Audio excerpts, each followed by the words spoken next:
آج ہم آپ کو پاکستان کے پاپ سنگر حسن جہانگیر کی مکمل کہانی بتاتے ہیں۔ اگر آپ لوگ ہمارے چینل پر نیو ہیں تو چینل کو سبسکرائب لازمی کر دیں۔ حسن جہانگیر، جن کا پورا نام حسن جہانگیر ہے، ایک مشہور پاکستانی پاپ گلوکار ہیں جو 1962 میں 1 جولائی کو کراچی سندھ پاکستان میں پیدا ہوئے۔ ان کی پیدائش کا دور وہ تھا جب پاکستان ابھی آزادی کے ابتدائی سالوں سے گزر رہا تھا اور موسیقی کی دنیا میں روایتی غزلوں اور کلاسیکی گلوکاری کا راج تھا۔ حسن جہانگیر کا خاندان متوسط حالات کا مالک تھا، لیکن موسیقی سے ان کا رابطہ بچپن سے ہی جڑا ہوا۔ ان کے والدین کے بارے میں تفصیلی معلومات دستیاب نہیں، مگر یہ واضح ہے کہ انہوں نے حسن کو موسیقی کی طرف راغب ہونے کی مکمل آزادی دی۔ کراچی کی گلیوں میں گونجتی ہوئی لوک موسیقی اور ریڈیو پاکستان کی نشریات نے ان کی دلچسپی کو جگایا۔ حسن جہانگیر کی تعلیم کراچی کے مقامی اسکولوں میں ہوئی، جہاں وہ عام بچوں کی طرح پڑھائی کے ساتھ ساتھ موسیقی کی طرف مائل رہے۔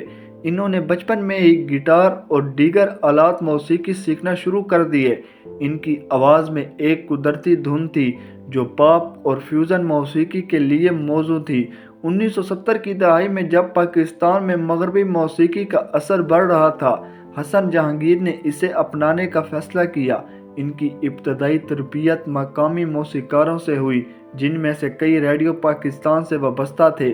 یہ دور حسن جہانگیر کے لیے بنیاد سازی کا تھا، جہاں انہوں نے کئی لوکل پروگراموں میں شرکت کی اور اپنی صلاحیتوں کو نکھارا۔ ان کی پیدائش کے وقت پاکستان کی موسیقی کی دنیا میں مہدی حسن، نور جہاں اور دیگر کلاسیکی گلوکاروں کا غلبہ تھا، مگر حسن جہانگیر نے پاپ کی نئی لہر کو قبول کیا جو 1980 کی دہائی میں یورپ اور امریکہ سے متاثر تھی۔ حسن جہانگیر کی شخصیت ہمیشہ پرسکون اور متواضع رہی۔ ان کی آنکھیں بھوری اور بال بھورے رہے جو ان کی کشش کو بڑھاتے ہیں۔ وہ اسلام کے پیروکار ہیں اور اپنی زندگی میں مذہبی اقدار کو اہمیت دیتے ہیں۔ شادی شدہ ہونے کے باوجود ان کی ذاتی زندگی پر کم ہی روشنی پڑتی ہے، جو ان کی پروفیشنل زندگی پر توجہ کی نشاندہی کرتی ہے۔ 1980 کی دہائی پاکستان کی موسیقی کی تاریخ میں سنہری دور کہلاتا ہے، جب پاپ موسیقی نے جنم لیا۔ حسن جہانگیر نے اس دور میں قدم رکھا۔ ان کی موسیقی کی ابتدائی جدوجہد 1982 میں شروع ہوئی، جب انہوں نے اپنا پہلا single Imran Khan is a superman جاری کیا۔ یہ سنگل اس وقت کے کرکٹ ہیرو اور پاکستان کے سابق وزیر اعظم عمران خان کی تعریف میں تھا، جو ملک میں کرکٹ کی مقبولیت کی عکاسی کرتا تھا۔ سنگل کی ریڈیو پر اچھی پذیرائی ملی، مگر یہ ابھی تک بڑی کامیابی نہ تھا۔ حسن جہانگیر نے اس وقت کراچی کی موسیقی کی دنیا میں جدوجہد کی، جہاں وہ مختلف اسٹوڈیوز میں کام کرتے اور لوکل کنسرٹس دیتے۔ ان کی آواز میں ایک تازگی تھی جو نوجوانوں کو اپنی طرف کھینچتی تھی۔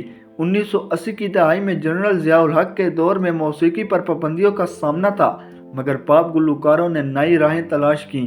حسن جہانگیر نے اس دور میں اپنے گانوں کو عوامی ذائقے کے مطابق ڈھالا۔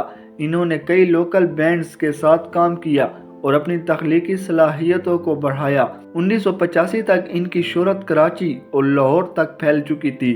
یہ جدوجہد کا دور تھا جہاں انہوں نے غربت اور وسائل کی کمی کا سامنا کیا، مگر ان کی لگن نے انہیں آگے بڑھایا۔ ان کے پہلے سنگل نے انہیں ریڈیو پاکستان کی توجہ دلائی، جہاں انہیں مزید مواقع ملے۔ یہ سنگل پاکستان کی سیاسی اور کھیلوں کی دنیا سے جڑا ہوا تھا، جو اسے منفرد بناتا تھا۔ حسن جہانگیر کی یہ ابتدائی کوشش نے انہیں مستقبل کی کامیابیوں کی بنیاد فراہم کی۔